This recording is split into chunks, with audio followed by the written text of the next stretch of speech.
प्यारे विद्यार्थियों, आज की इस वीडियो में हम कक्षा 11वीं केमिस्ट्री के selected important question, most important question जानेंगे।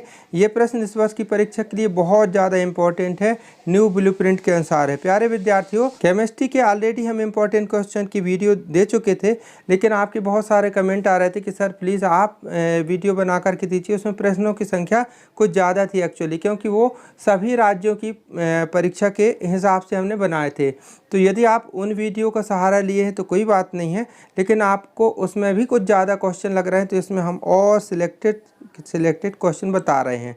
तो इन प्रश्नों को आप अच्छे से तैयार कर लीजिएगा। लेकिन एक बात बस थोड़ी सा कुछ सेकंड आपके लेना चाहेंगे।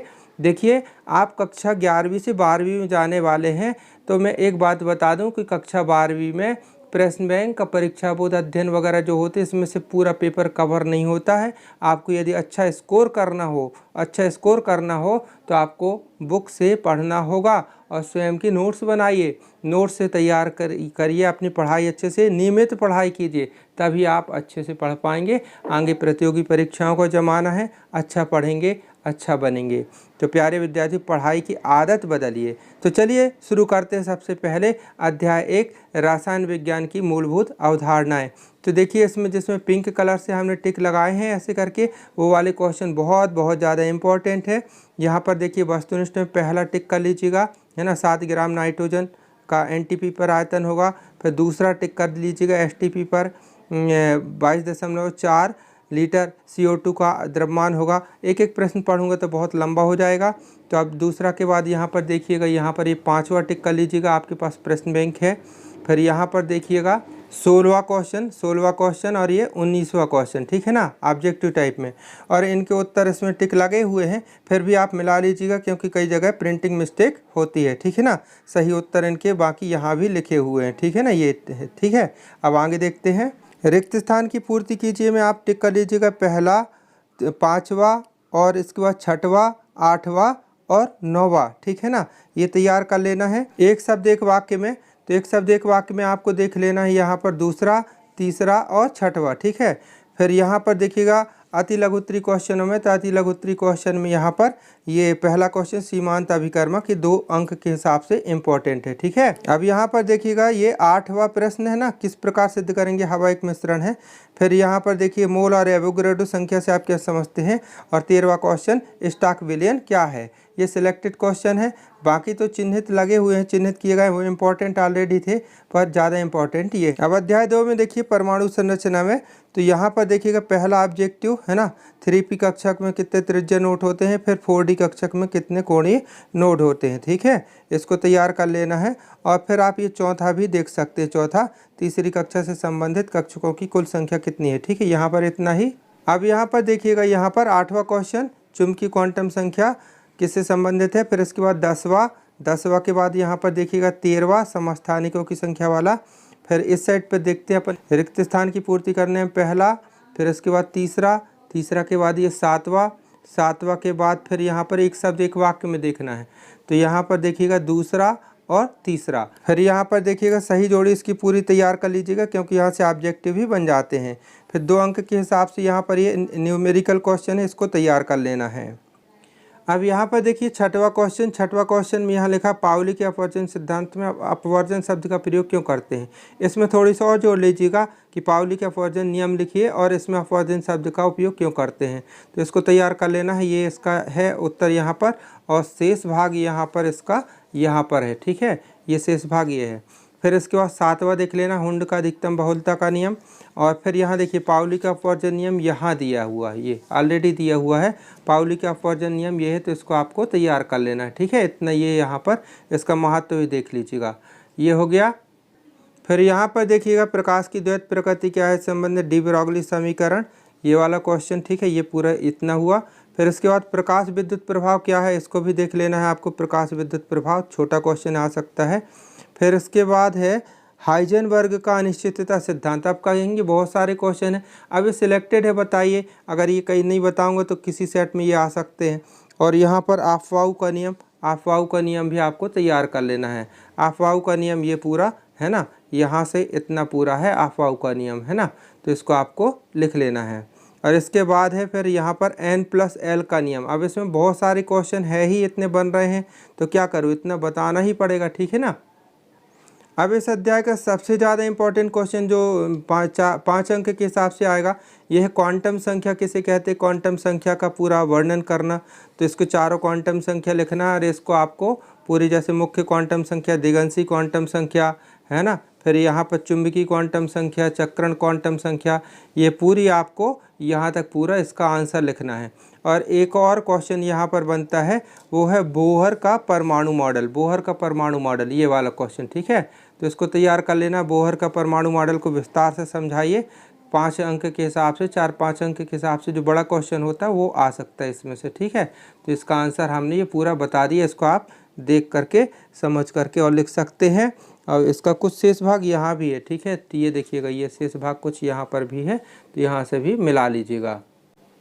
अब देखिएगा अध्याय 3, तत्वों के वर्गीकरण, आवर्तीता, गुणों में आवर्तीता। तो इसमें पहला वस्तुनिष्ठ, पहला के बाद फिर ये चौथा वस्तुनिष्ठ, और फिर यहाँ पर देखिएगा ये 12वां है ना, 12वां वस्तुनिष्ठ, और ये 13वां के बाद फिर ये 14वां वस्तुनिष्ठ यहाँ देखना है।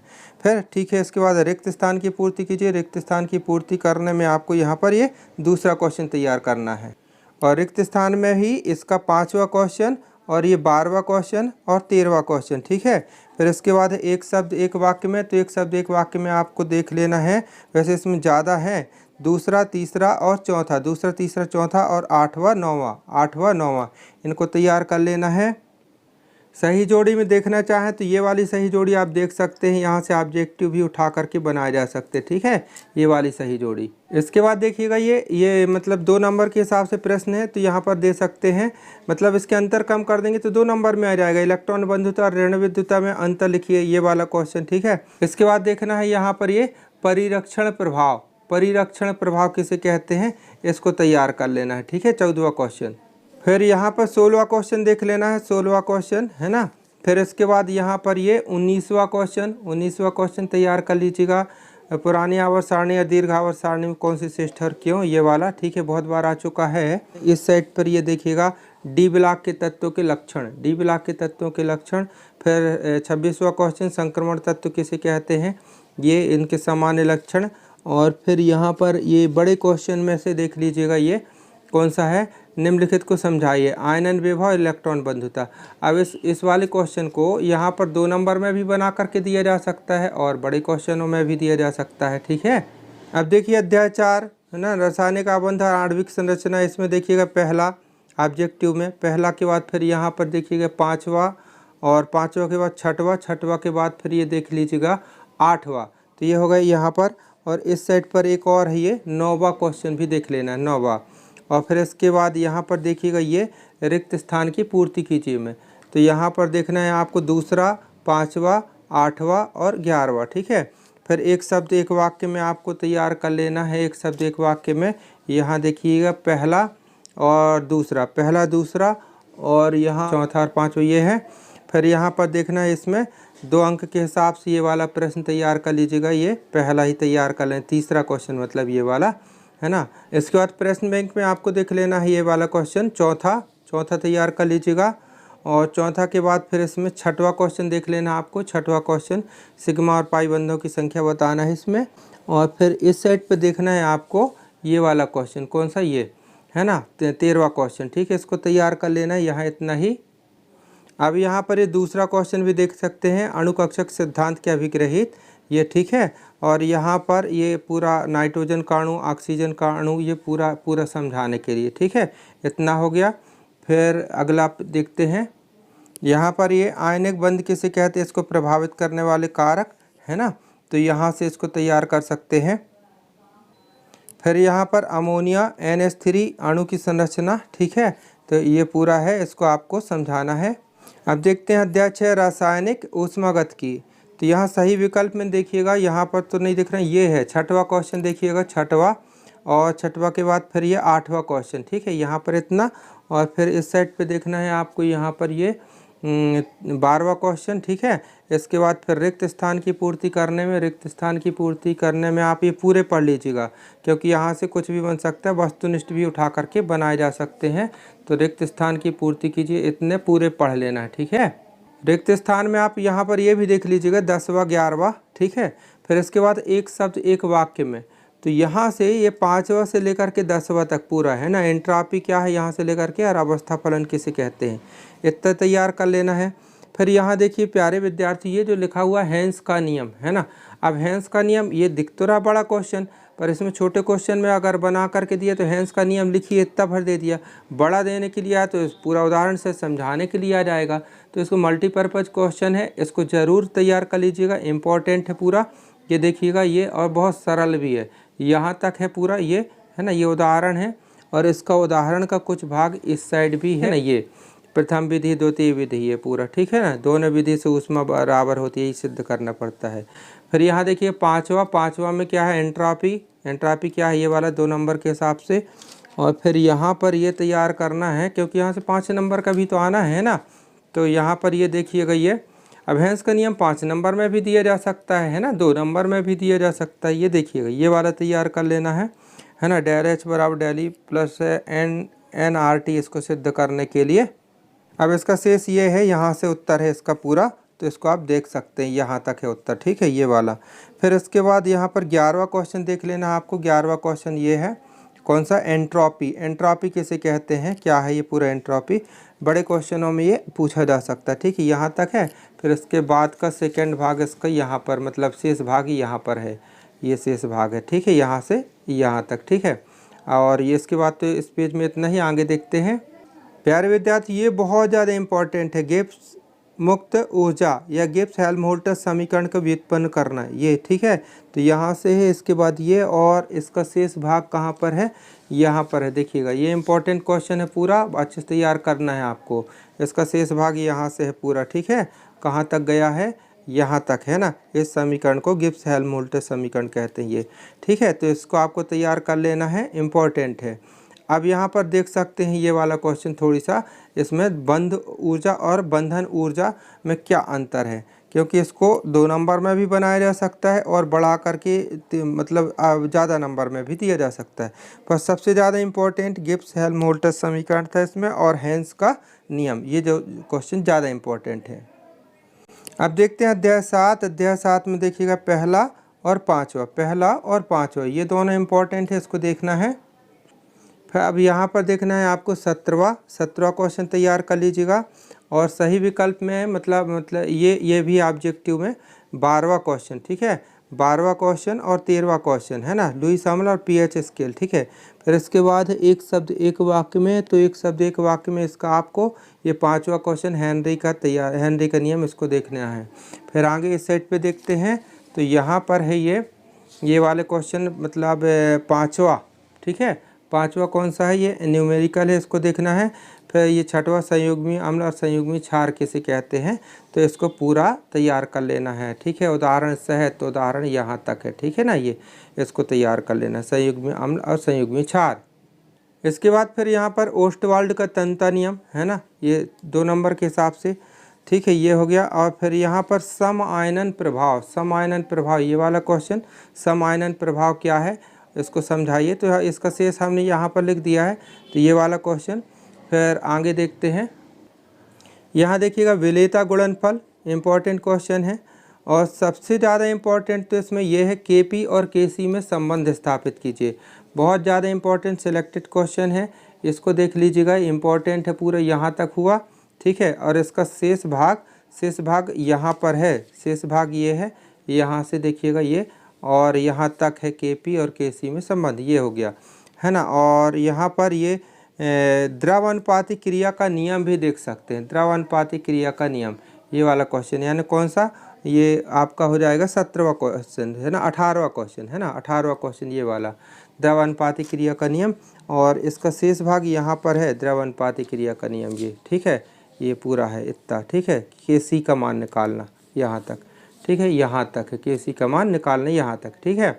और इसके बाद है यहाँ पर लीसा-तेलिय का सिद्धांत, यानी प्रश्न क्रमांक 20 है ना, प्रश्न क्रमांक 20 भी देख सकते हैं। अब आप कहेंगे सर इतना बड़ा है, तो लीसा-तेलिय का सिद्धांत, हमने कहा अगर सिद्धांत भर आए तो छोटा हो जाएगा, और अगर इसके पॉइंट बना कर के आए कि इसमें प्रभाव भी लिखिए, ताप का दाब का प्रभाव, तो बड़े क्वेश्चन में आ जाएगा। तो जैसा प्रश्न वैसा उत्तर उसका आपको देना है, ठीक है। तो ये हो गया इसका शेष भाग। अब आप कहेंगे सब बड़े बड़े हैं, तो बड़े प्रश्न को छोटा बनाया जा सकता है ना भाई, है ना। तो इस हिसाब से आपको तैयार करना है। फिर यहाँ पर देखिएगा ये 22वां क्वेश्चन, बफर विलयन क्या है, इसका महत्व, ठीक है, इसको तैयार कर लेना है। अब देखिएगा अध्याय 8 में ऑब्जेक्टिव में पहला के बाद फिर यहाँ पर तैयार कर लेना है चौथा, और फिर पांचवा, फिर ये छठवा, ठीक है। ऑब्जेक्टिव में इतने। फिर यहाँ पर देखना है आपको रिक्त स्थान की पूर्ति कीजिए। तो रिक्त स्थान की पूर्ति कीजिए में ये इसमें पहला, दूसरा, तीसरा, और फिर ये 9वां और ये 10वां, और इनके उत्तर ये दिए गए हैं, ठीक है ना ये। और इसके बाद फिर 2 नंबर के हिसाब से यहाँ पर देखना है आपको ये वाला क्वेश्चन, कौन सा, ये इलेक्ट्रॉनिक विन्यास के आधार पर ऑक्सीकरण और अपचयन की क्रिया समझाइए ये। फिर इलेक्ट्रोड विभव क्या है, इसको इलेक्ट्रोड विभव और सेल विभव से किस प्रकार भिन्न, ये वाला। फिर रेडॉक्स अभिक्रिया से क्या आशय है ये, तो इसका शेष भाग यहाँ पर है, ये शेष भाग ये है इसका रेडॉक्स अभिक्रिया का, इसको तैयार कर लेना है। फिर ऑक्सीकारक और अपचायक क्या है, ये देख लीजिएगा, ऑक्सीकारक और अपचायक क्या है, उदाहरण से स्पष्ट करने के लिए। तो ये यहाँ इम्पोर्टेंट इतना हुआ। अब यहाँ देखिएगा ये 11वां क्वेश्चन जो है, संयोजकता एवं ऑक्सीकरण अवस्था के बीच अंतर लिखिए। अब आप कहेंगे सर क्वेश्चन इसमें भी ज़्यादा, तो कुछ तो बताना पड़ेगा ना, 5 सेट पेपर आते हैं, कौन सा आपके में आ जाए क्या पता है ना। तो इसलिए इतना तो तैयार करना पड़ेगा, है ना। ये थोड़े नहीं कि मैं केवल 20 क्वेश्चन बता दूँ, एक ही पेपर में तो इतने सारे क्वेश्चन आते हैं, ठीक है। अब यहाँ पर देखिए ये ऐसा लिखा आएगा कि तारांकित, मतलब ये कहीं भी स्टार बना देगा, और जैसे यहाँ पर पूछा गया मैग्नीज की ऑक्सीकरण संख्या, है ना, सल्फर की, तो जिसमें स्टार बना देगा, कहेगा उसकी ऑक्सीकरण संख्या ज्ञात कीजिए। तो यहाँ से प्रश्न बन सकता है, ठीक है। तो ये 14वां तैयार कर लीजिएगा। फिर यहाँ पर आपको ये आखिरी में 24वां क्वेश्चन, विद्युत रासायनिक श्रेणी, इसको आपको देख लेना है। अब देखते हैं प्यारे विद्यार्थियों, अध्याय 12 कार्बनिक रसायन, कुछ आधारभूत सिद्धांत। यहाँ से बहुत सारे क्वेश्चन है, यहीं से सबसे ज़्यादा केमिस्ट्री में रिस्क रहता है कि क्या आ जाए, है ना। तो सही विकल्प में देखिएगा दूसरा, फिर इसके बाद पाँचवा है ना, ये पाँचवा ये वाला, फिर छठवा के बाद फिर इसके बाद है फिर 9वां, है ना, 9वां ये वाला, और फिर इसके बाद 9वां के बाद फिर यहाँ पर देखिएगा ये 13वां क्वेश्चन, ठीक है ना, 13वां। इसमें ढेर सारे ऑब्जेक्टिव बनते, कुछ भी पूछा जा सकता है, फिर भी जो ज़्यादा पूछे गए हैं वो मैं बता रहा हूँ, ठीक है। फिर यहाँ देखिएगा 19वां क्वेश्चन, 19वां तैयार कर लेना है। अब फिर इसमें देखिएगा रिक्त स्थान की पूर्ति कीजिए में, तो इसमें आपको देख लेना है पहला, और ये जा कर के 7वां, ठीक है। अब आप कहोगे सर इतने सारे टिक है, भाई उतना तो इम्पोर्टेंट है, पर हमने बताया ना सिलेक्टेड क्या है, तो हमने जो पिंक कलर से राउंड किया है वो ज़्यादा इम्पोर्टेंट है, ठीक है। अब यहाँ पर देखिएगा इलेक्ट्रॉन स्नेही और नाभिक स्नेही उदाहरण से समझाना, तो ये आप देख सकते हैं, ठीक है ना, ये पूरा देख सकते हैं, ठीक है, यहाँ पर। तो ये इम्पोर्टेंट है। अब यहाँ पर देखिए ये वाला क्वेश्चन जो है, ये 1 नंबर में दे सकता है उठा करके, है ना। यहाँ 2 नंबर में दिया, पर इसको 1 नंबर में दे सकता है क्रम बना करके लिखने के लिए, ठीक है, इसको देख लीजिएगा। फिर ये 6वां क्वेश्चन, कार्बोकेटाइन की संरचना, ठीक है, इसको तैयार कर लेना है। फिर यहाँ पर ज्यामिति समावयवता का कारण, है ना, कारण लिखना है, कारक लिखा है इसमें, कारण लिखना है, एक ही बात है, तो इसको तैयार कर लेना है। फिर यहाँ पर प्रेरणिक प्रभाव इलेक्ट्रोमेरिक प्रभाव में अंतर, ये वेरी इंपॉर्टेंट क्वेश्चन है, इसको तैयार कर लेना है। अब यहाँ पर देखिए निम्नलिखित यौगिकों के संरचनात्मक सूत्र लिखने के लिए ये भी आ सकता है, इंपॉर्टेंट है ये वाला क्वेश्चन, है ना, ये वाला क्वेश्चन। फिर क्रियाशील या क्रियात्मक मूलक क्या है, इसको तैयार कर लेना है, प्रश्न क्रमांक 13वां, ठीक है, ये वाला क्वेश्चन। आप फिर ये साइड पे देखते हैं, तो यहाँ पर ये समाक्ष विखंडन, हाँ, समाक्ष विखंडन और विषमाक्ष विखंडन, यानी क्वेश्चन क्रमांक 15वां, क्वेश्चन क्रमांक 15वां, ये समाक्ष विखंडन पूरा ये है, फिर यहाँ तक है। फिर इसके बाद विषमाक्ष विखंडन, ये पूरा इसको तैयार कर लेना है, ठीक है। फिर यहाँ तक है पूरा, इतना बड़ा है, इसको थोड़ी सा शॉर्ट कर सकते हैं ना, इसको आप समझ करके लिखेंगे तो थोड़ी सा छोटा भी हो जाएगा इसको, ठीक है। इसके बाद का भी कुछ शेष भाग यहाँ पर है ये, ठीक है, इतना, ये इतना।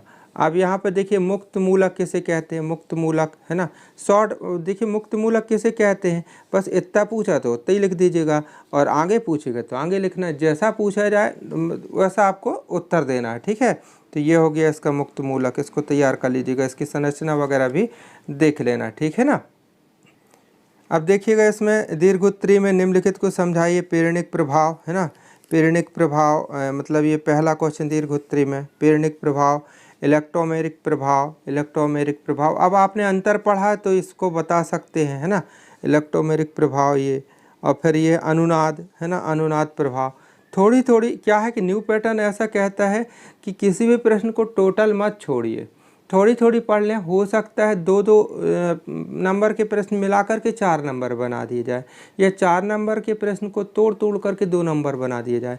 तो इसलिए आपको ये इम्पॉर्टेंट बातें हैं, इनको जानना बहुत ज़रूरी है। आगे पढ़ने के लिए भी केमिस्ट्री बहुत ज़रूरी है, इसलिए इनको आप देख लीजिएगा जो बता रहा हूँ, ठीक है। तो ये इम्पॉर्टेंट हुए। अब आगे इस साइड पर देखते हैं। यहाँ देखिए टिप्पणी लिखिए। कार्बोनियन आयन, मुक्तमूलक, कार्बोकेटायन, इन पर टिप्पणी लिखने के लिए। अब ये 4 नंबर के हिसाब से भी दे सकता है, 5 नंबर में भी दे सकता है, और इसको उठा करके अलग अलग पॉइंट तोड़ करके दे दिए तो 2 नंबर में बन जाएगा। तो इसको आपको तैयार कर लेना है, ठीक है। तो ये इम्पोर्टेंट है, इसको देख लेना है। यहाँ तक है। अब देखते प्यारे विद्यार्थी अध्याय 13। अध्याय 13 में क्या लिखा हुआ है? Hydrocarbon, hydrocarbon. तो यहाँ देखिए सही विकल्प में दूसरा और तीसरा तैयार कर लेना है, दूसरा और तीसरा। फिर यहाँ पर देखिएगा ये वाले क्वेश्चन है। यहाँ पर ये ऑब्जेक्टिव में कौन सा 12वां और 13वां, 12वां 13वां। फिर इसमें एक शब्द एक वाक्य में इसमें देख लेना है, मतलब ये कौन सा तीसरा क्वेश्चन, ठीक है। तीसरा क्वेश्चन तैयार कर लेना है। फिर यहाँ पर देखिएगा 8वां और 9वां क्वेश्चन, इनको देख लेना है एक शब्द एक वाक्य में, 8वां और 9वां। फिर यहाँ दूसरा क्वेश्चन देख लीजिएगा। हेक्स 2 इन में समपक्ष और विपक्ष संरचना इसकी बना करके दी, शीर्ष और ट्रांस रूप, है ना। इसको आपको पढ़ लेना है।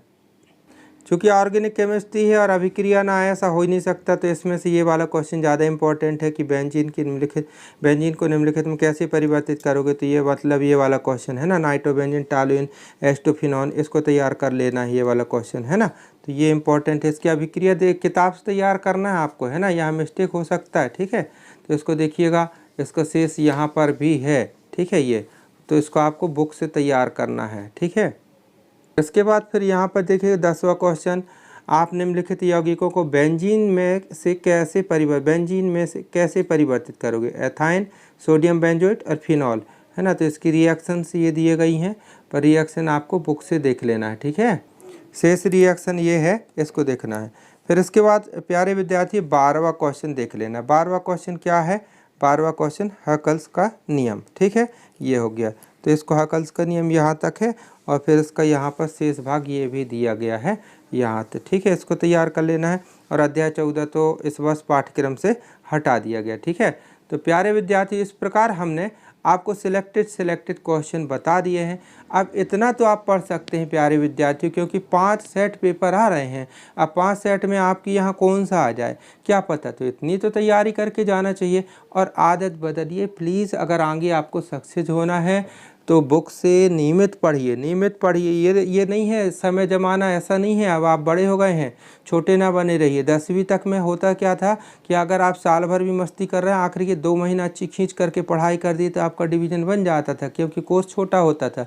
अब इतना कोर्स है कि कठिन नहीं है, बता रहा हूँ, कठिन नहीं है, बड़ा कोर्स है। आपको नियमित और प्रतिदिन पढ़ करके समय देना पड़ेगा, नोट्स बनाना पड़ेगा। अगर ऐसा करेंगे तो आपको परीक्षा में बहुत हंसी खुशी परीक्षा जाएगी 12वीं कक्षा की, और बहुत अच्छे नंबर ला पाएंगे। और यदि चाहेंगे कि नहीं अभी तो स्कूल की छुट्टी हुई है, मस्ती कर लें, एंजॉय कर लें, और आखिरी में जब पेपर का समय आएगा तब आप पढ़ोगे तो आप कुछ भी नहीं कर सकते 12th में। 11th में तो कुछ हद तक ये प्रश्न बैंक सहारा रहती है, 12th में पता नहीं पेपर कहाँ से आ जाए, है ना। तो इसलिए आप पढ़ाई पर ध्यान दीजिए। मेरी बातें आज कड़वी ज़रूर लग रही होंगी, लेकिन मैं एक यूट्यूबर नहीं बल्कि मैं अपने आप को शिक्षक मानता हूँ, शिक्षक हूँ, और आप लोगों से जुड़ा हूँ। आप लोगों से शिक्षक विद्यार्थी का प्यारा नाता है, इसी के नाते मैं समझाते रहता हूँ, अन्यथा न लीजिएगा। प्यारे विद्यार्थी वीडियो कैसा लगा ज़रूर बताइएगा कमेंट करके, और सब्सक्राइब कर लीजिएगा ताकि आगे 12th में भी हम आपको उपयोगी वीडियो और नियमित क्लास शुरू करूँगा तो वीडियो मिल सके। तो सब्सक्राइब कर लीजिएगा, वीडियो को अधिक से अधिक अपने दोस्तों तक शेयर कीजिएगा। प्यारे विद्यार्थी मिलते हैं बहुत जल्दी अगले वीडियो में, तब तक के लिए बाय, थैंक यू, जय हिंद।